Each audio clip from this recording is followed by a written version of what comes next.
महाभारत में द्रौपदी की इकलौती बेटी को क्यों बना दिया गया रहस्य और श्री कृष्ण के साथ क्या था उसका रिश्ता। महाभारत से जुड़ी लोक कथाओं के अनुसार द्रौपदी की बेटी का नाम सुथनु था। द्रौपदी की इस बेटी के पिता धर्मराज युधिष्ठिर थे। द्रौपदी को धर्मराज युधिष्ठिर से एक बेटा भी था। सुथनु के बारे में कहा जाता है कि हमेशा युद्ध की स्थितियों के कारण सुथनु को पिता और माता का प्रेम नहीं मिल पाया था। महाभारत में कई ऐसे पात्र हैं जिनके बारे में कोई ठोस प्रमाण नहीं मिलते। इन पात्रों या चरित्र का उल्लेख महर्षि व्यास द्वारा रचित महाभारत में नहीं मिलता, लेकिन लोक कथाओं में महाभारत के कई ऐसे पात्रों की बातें होती हैं जिनके बारे में ज़्यादातर लोग नहीं जानते। जैसे महाभारत से जुड़ी कई लोक कथाएं मिलती हैं जिनमें महाभारत के चरित्रों का वर्णन किया गया है। इनमें से एक है द्रौपदी और धर्मराज युधिष्ठिर की बेटी सुथनु। महाभारत से जुड़ी कई लोक कथाओं में सुथनु नाम की कन्या को द्रौपदी और युधिष्ठिर की पुत्री कहा जाता है। आइए जानते हैं लोक कथाओं के अनुसार कौन थी सुथनु। महर्षि वेदव्यास द्वारा रचित महाभारत की कहानी के अनुसार द्रौपदी ने पांचों पांडवों से विवाह किया था। वह राजा द्रुपद की बेटी थी। साथ ही वह धृष्टद्युम्न की जुड़वा बहन थी। हर पांडव से द्रौपदी को एक बेटा हुआ। युधिष्ठिर के बेटे का नाम प्रतिविंद था। भीम और द्रौपदी के बेटे का नाम सुतसोम था। अर्जुन और द्रौपदी के बेटे का नाम श्रुतकीर्ति था।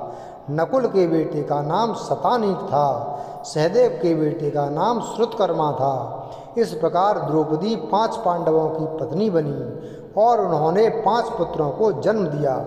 द्रौपदी को 5 पतियों वाली स्त्री के कारण कई बार अपमान झेलना पड़ा था, लेकिन द्रौपदी ने 5 पतियों के अलावा कभी किसी से विवाह नहीं किया।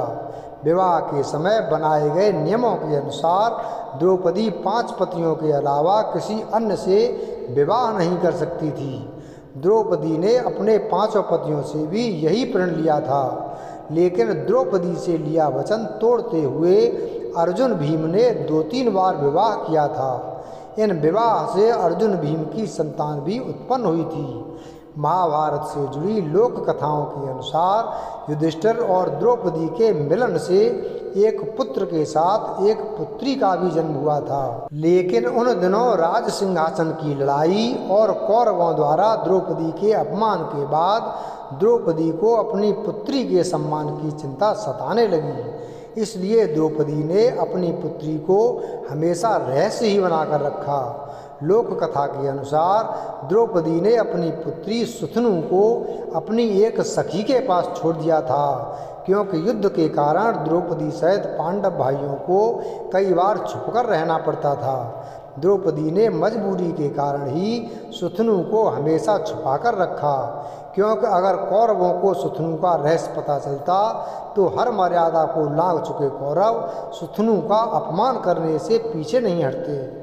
तब महाभारत की कहानी का अंत पलट सकता था। लोक कथाओं के अनुसार द्रौपदी और युधिष्ठिर की पुत्री सुथनु का विवाह श्री कृष्ण के पुत्र भानु के साथ हुआ था।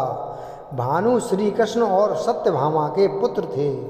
भानु का विवाह सुथनु से होने के कारण श्री कृष्ण द्रौपदी और युधिष्ठिर के समधी लगते थे।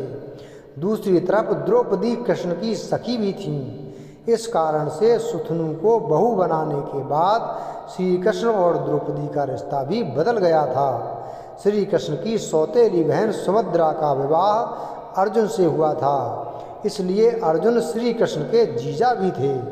सुभद्रा वासुदेव और रोहिणी की पुत्री थी। द्रौपदी की बेटी सुथनु का उल्लेख कई अन्य कथाओं में भी मिलता है, लेकिन मूल महाभारत में सुथनु की जानकारी नहीं दी गई है।